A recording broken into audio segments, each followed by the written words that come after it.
आज आपको पता है कि पूरे दुनिया में हमारी चर्चा क्यों है? क्योंकि हमारे सॉफ्टवेयर इंजीनियर्स पूरे वर्ल्ड के सब देशों में हैं। मुझे जापान के प्रधानमंत्री ने एक बार पूछा, mister Gadkari can you tell me? बोला क्या बात है सर? बोले ये जो आपके देश में जो सॉफ्टवेयर इंजीनियर्स है, इनके शरीर में इनके दिमाग में कोई मैथमेटिक्स के जीन्स है क्या? इतने होशियार कैसे हैं? Our software engineers suppose to be the best in the world. और इसलिए मैं आपको कहना चाहूँगा कि विज्ञान, तंत्र विज्ञान को भी आगे डेवलप करना है। स्टार्टअप में हमें नई नई टेक्नोलॉजी डेवलप करना है। तो people like you, we need to find out the way outs कि कौन से क्षेत्र में क्या करना चाहिए, और उसके आधार पर भविष्य के देश की निर्मित अगर होगी तो निश्चित रूप से हम आत्मनिर्भर भारत तो बनेंगे ही, पर विश्व के नंबर 1 की सुपर इकोनॉमिक पावर बनेंगे। वो ताकत हमारे देश में है। We are a rich nation with a poor population, पर हम we will be the rich nation with a rich population. कठिन है पर असंभव नहीं है। कोई देश में काम ही नहीं करने देता। रोड बनाओ बोलते आप, बहुत अच्छा है, बनने भी चाहिए, और रोड बनाओ करके कोई नहीं आता।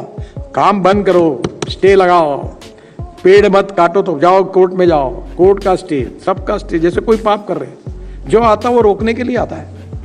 The environment in our country is not pro and positive for the development. इसका मतलब इकोलॉजी एंड इन्वायरमेंट के साथ खिलवाड़ नहीं करनी चाहिए। मैं अभी NHI में 5 करोड़ पेड़ लगा रहा हूँ। अभी काफ़ी पेड़ों को 1 लाख पेड़ अभी ट्रांसप्लांट किए। ये द्वारका एक्सप्रेस हाईवे बन रहा है ये गुड़गांव के पास, तो उसको हमने 12,000 पेड़ ट्रांसप्लांट किए। अभी वो पालकी मार्ग बना रहे, सब जगह ट्रांसप्लांट किए। अभी बद्रीनाथ केदारनाथ में 4 धाम है, वहाँ भी मैंने कहा नहीं पेड़ नहीं काटना, मैं भी हूँ। अभी हमने 80 रुपये का एक पेड़ 3 मीटर हाइट का और 75 लाख पेड़ खरीदी की है राजमुंद्री से, आंध्र प्रदेश से। और हम लोग पूरे रोड को ग्रीन कर रहे हैं, और मैं उसमें ज़्यादा इंटरेस्टेड हूँ। मैं बिल्कुल उसके बारे में संवेदनशील हूँ। तो निश्चित रूप से हमें इकोनॉमी भी चाहिए और इकोलॉजी एंड इन्वायरमेंट भी चाहिए। दोनों के बीच में समन्वय करना पड़ेगा। तो आज स्वाभाविक रूप से हमें प्रदूषण, एयर पोल्यूशन, वाटर पोल्यूशन और साउंड पोल्यूशन में कम करना चाहिए। अभी हमारी ट्रांसपोर्ट की अगले महीने सब मंत्रियों की मीटिंग है। मैंने 2 सुझाव देने वाला हूँ। एक कि गाड़ी का हॉर्न जो होता है इतना साउंड पोल्यूशन करता है, बांसुरी बजे, माउथ ऑर्गन बजे, कोई मंजूर स्वर आए जगाने के लिए, तो मैंने कहा ये साउंड पोल्यूशन को, कान को तकलीफ नहीं होनी चाहिए। एयर पोल्यूशन, वाटर पोल्यूशन, मैं गंगा में था बिहार में, मैंने पटना को 5-6 हज़ार करोड़ दिए। कितने प्रोजेक्ट दिए मैंने? पूरे गंगा को शुद्ध करने के लिए 30,000 करोड़ के प्रोजेक्ट शुरू किए। काली नदी, वो मुझे नाम मालूम नहीं, ज़्यादा उत्तर भारत में कम घुमाऊँ।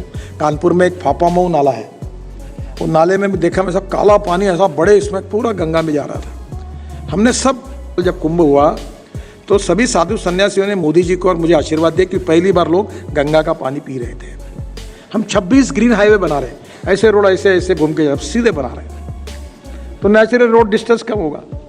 तो मेरा आपको यही कहना है, जैसे वाटर ग्रिड हमारे पास नहीं है, पावर ग्रिड है, रोड ग्रिड है, पर वाटर ग्रिड नहीं है। बिहार में बरसात आती है, बहुत बरसात आती है, तो वहाँ बाढ़ आता है, तो यूपी में सूखा पड़ता है। यूपी में पानी आता है तो बिहार में सूखा पड़ता है। दोनों में पानी आता है तो राजस्थान पानी करता है। तो हमने ये कहा कि क्या इज इट पॉसिबल? बहुत बड़ा प्लान है, इसके ऊपर अलग एक कार्यक्रम रखिए आप। एक रीजन का पानी, एक बेसिन का पानी दूसरे बेसिन में ले जाना। अभी केन बेतवा आई, अब एक कितना बड़ा बुंदेलखंड, उत्तर प्रदेश का और मध्य प्रदेश बहुत ही सूखाग्रस्त है, एक इससे बुंदेलखंड हरा हो जाएगा। तो मैं आपको यही कह रहा हूं कि पानी में बहुत काम करने की जरूरत है। जहां इरिगेशन है, आप भाग्यवान है, बिहार में आपको, हमारे यहाँ 450-500 फीट पानी नहीं लगता।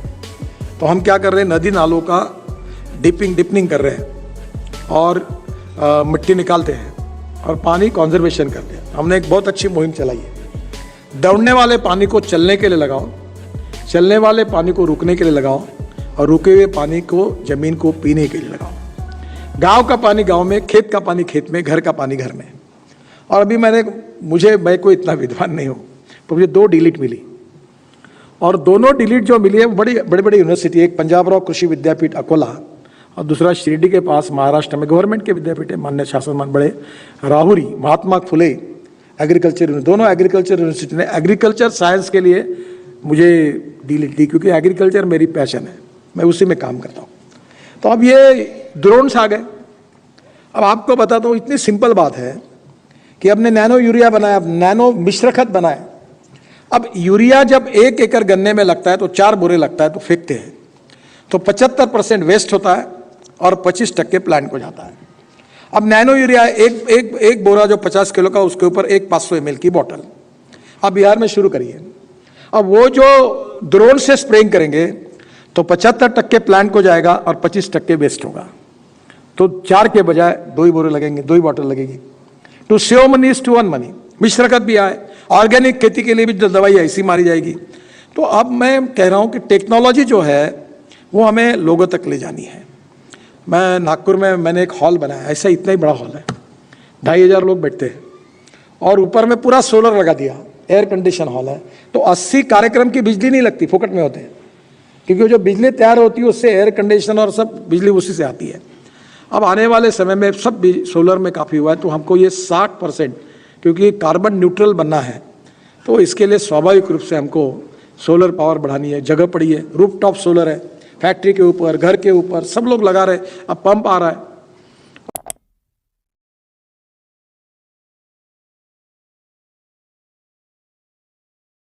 और आज मैं ये विश्वास के साथ कह सकता हूँ, क्योंकि मैं ट्रांसपोर्ट मंत्री हूँ, तो मेरे पास ही अभी ऑटोमोबाइल और बाकी सब बातें हैं, तो मैं अधिकृत रूप से ये कह सकता हूँ कि हिंदुस्तान की तस्वीर में ये जो 16 लाख करोड़ का इंपोर्ट है, इसमें 10 लाख करोड़ अगर किसानों के पास जाएंगे तो इस देश का किसान का per capita income, GDP, agriculture growth rate, industries गाँवों में इतनी बनेगी कि गाँव गरीब, मजदूर और किसान समृद्ध और संपन्न बनेंगे। उत्तर प्रदेश में चाहे पश्चिमी होगा, पूर्वी उत्तर प्रदेश होगा, पूरा गन्ना है। उत्तर प्रदेश की रूरल इकोनॉमी गन्ने पर डिपेंड है। ये कुशीनगर की आप बात कर रहे हैं, उधर भी गन्ना ही है, और इसलिए गन्ना उत्पादक किसान इथेनॉल बना सकता है।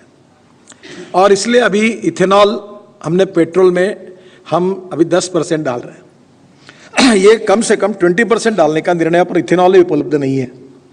मैं शहनवाज हुसैन जी को बहुत बहुत धन्यवाद दूंगा कि बिहार के मंत्री बनने के बाद उन्होंने इस बात को बहुत अच्छी तरीके से उठाया और बिहार में उन्होंने इथेनॉल के प्रोडक्शन की शुरुआत की। मैं जब भी बिहार जाता हूँ, बीजेपी का अध्यक्ष था तब से मैं बोलता हूँ, पर हमारे देश की एक समस्या है कि आउट ऑफ बॉक्स आइडियाज़ को कोई जल्दी एक्सेप्ट करने के लिए तैयार नहीं होता, और ये स्वाभाविक है।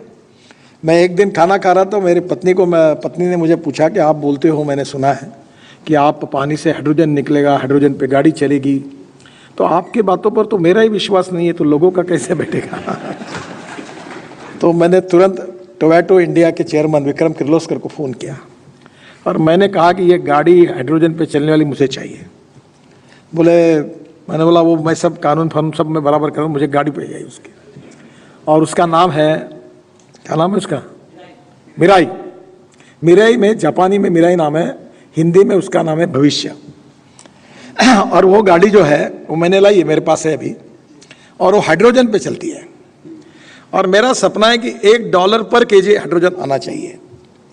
तो $1 यानी 80 रुपये पकड़ लो, तो उसमें 450 किलोमीटर चलेगी गाड़ी, 80 रुपये में 450 ग्रीन फ्यूल।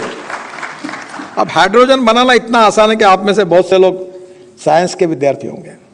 अपने गांव में मेरी कल्पना है कि किसान एक गोडाउन बना ले बड़ा, फ्रूट वेजिटेबल के लिए स्टोरेज चाहिए, cold storage, pre cooling plant, अनाज रखने के लिए चाहिए, ऊपर सोलर लगाए, तो 70% पावर ग्रीन हाइड्रोजन में पावर है। अभी मैंने लॉन्च की फैक्ट्री बंगलोर से, भी 90% प्रोडक्शन अमेरिका जा रहा है, और वही इलेक्ट्रोलाइजर पानी में डाल दो तो उससे सोलर को यूज़ करके ग्रीन हाइड्रोजन तैयार होगा। और ये जो मक्के से, ब्रोकन राइस से, बायोमास से ये जो इथेनॉल बनता है ग्रीन फ्यूल जो किसानों का है, उसका जनरेटर सेट होगा। कल ही उन्हें मुझे जाएगा, अशोक लेलैंड अब ट्रक बसेस बना रही है, और मिथेनॉल का जनरेटर किर्लोस्कर ने बना दिया है। तो ये तो 22 रुपये लीटर है मिथेनॉल, और डीजल कितना है, 110 रुपये। हमारे देश में कोयला ही कोयला पड़ा हुआ है। Ethanol, methanol, biodiesel, bio CNG, bio LNG और इलेक्ट्रिक और ग्रीन हाइड्रोजन, ये हमारे देश में हो सकता है। हमको सब में प्रयास करना चाहिए ताकि पेट्रोल डीजल देश में जरूरत ही नहीं, क्यों हम इंपोर्ट करें, क्यों हम प्रदूषण करें। और इसलिए ये ग्रीन हाइड्रोजन है, ये तैयार करते समय जो जनरेटर सेट लगता है 500 बार पर करने के लिए, वो हम लोग इथेनॉल के जनरेटर पे चलाएं जो 65 रुपये 60 रुपये लीटर है। वो डीजल का जनरेटर 110 रुपये डीजल लगेगा, और बस उसको भर के अपना किसान ही अपने खेत के बाहर एक पंप डाल दें और वहाँ ट्रक और बसेस आए, भर दे ग्रीन हाइड्रोजन, चला, खत्म हो गया। किसान इधर इधर गेहूं चावल भी करेगा, उधर हाइड्रोजन भी बेचेगा, तो इकोनॉमी में किसान ही इतना धनवान बन जाएगा कि उसका जैसे इसराइल में है एयर कंडीशन बंगला, मर्सिडीज गाड़ी लेकर वो अपने गांव और खेत में रहेगा, तो क्यों दिल्ली मुंबई कलकत्ता आएगा जब उसके पास पैसा है। ये जो 16 लाख करोड़ का इंपोर्ट है, इसके 10 लाख करोड़ किसानों में जाएंगे, गरीबी दूर होगी, बेरोजगारी दूर होगी।